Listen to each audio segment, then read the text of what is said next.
mean, it's an extremely intelligent idea. I mean, it's very sophisticated analysis, obviously. And he's right that one of the things that human dignity does is precisely to be the organizing concept of human rights. It's hard to make sense of why we have some difficulties in accepting holiday with pay as one of the human rights that we want, when of course we want holiday with pay, right? So we think it's right that workers have holiday with pay, but we don't say it's a human right. Why is that the case? I mean, most of us think that it was, you know, that people were just too generous when they introduced holiday with pay as one of the why is that the case? Well, one answer is, well, because there is the intuition that human rights are about basic goods, and holiday with pay is not basic enough. The other more interesting and more promising answer is that how is holiday with pay related with your dignity? How does that subtract or add to your dignity? Maybe there is not an evident enough connection between the two. That's why we are skeptical that holiday with pay should be part of that. Why do we want, why is it the case that, like, you weren't here yesterday, but remember the example of Uganda? There is this top female executive who makes a lot of money for the same job that does a male top executive that makes slightly more than the female top executive. So they both have a fantastic life. They can buy whatever they want. I mean, it's not a question of basic goods, but one is paid just a little bit less simply because she's a woman. No? I mean, imagine, you know, the paycheck of the woman that says, okay, minus $1,000 because you are a woman. But out of a million euros, or $1 million, you know, minus 1,000 because you are a woman.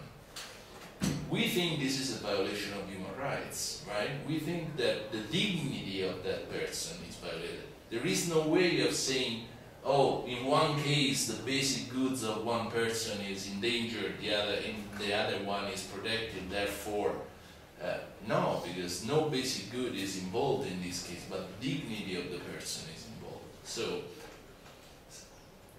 Waldron is right. I mean, we always have human dignity, whatever we think of it, in the back of our minds when we conceptualize human rights.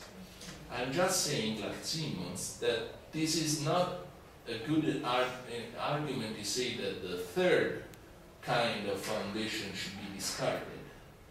So it could be that the relationship between human dignity and human rights goes along the lines of the fourth foundation, but as in the question I got at the beginning, this is compatible with the possibility that there is a stronger connection that is more in the way of a deduction, and most importantly, a connection in the sense that you have human rights because you have a good argument to show that you have human dignity.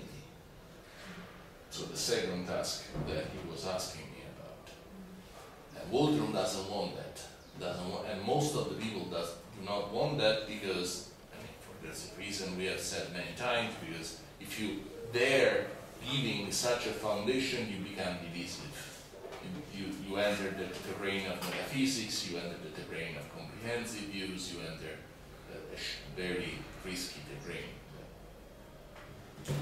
Just to make it crystal clear, what Waldron offers is for accounts are not foundations itself, but just ways of conceiving foundations, right?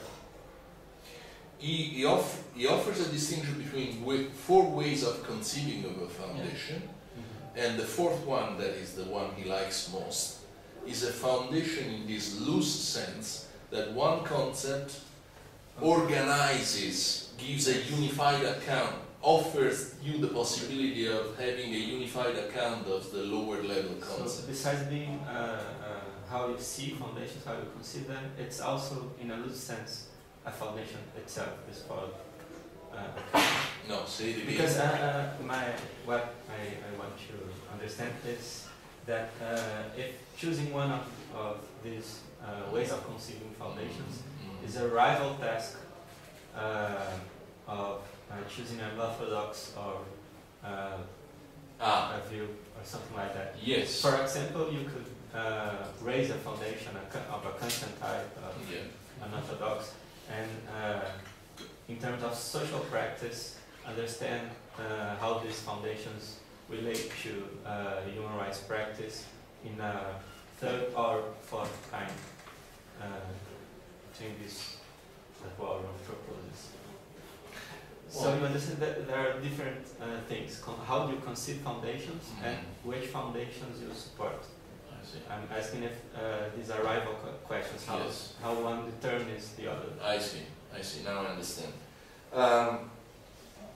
Okay, so well, I think that by choosing one of the four foundations, you are already deciding whether you want to be an orthodox or not. If you think that the third foundation has something intrinsically wrong, then you cannot be an orthodox. Because the other three foundations have nothing to do with orthodoxy, so to speak. Now, at a more general level, I think you are asking whether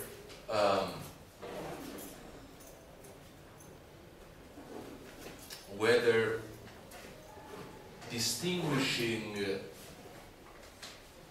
these four different kinds of foundation already commits you to one of the three orientations that we distinguished yesterday.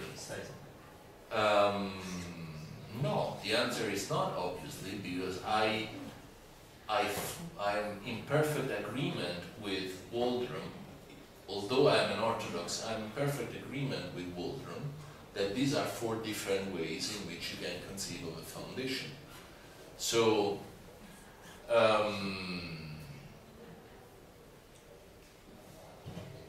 I don't think that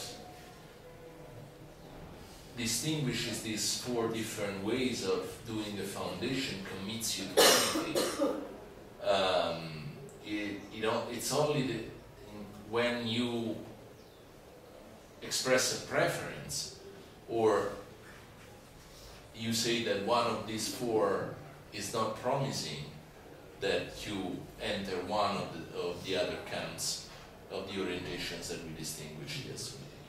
And in fact, I think that Waldron does enter, at least is saying, well, he's saying officially, I'm not saying that the third foundation is wrong, but basically what he's saying is that I like more the fourth foundation because I don't like foundation as it is traditionally practiced.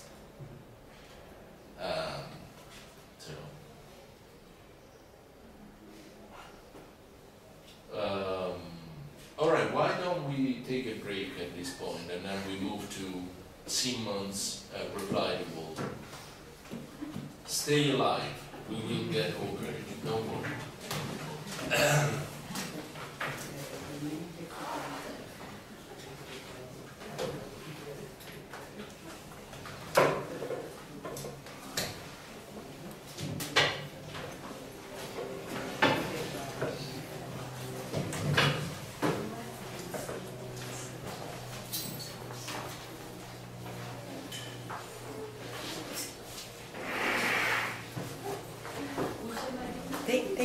Thank you, John.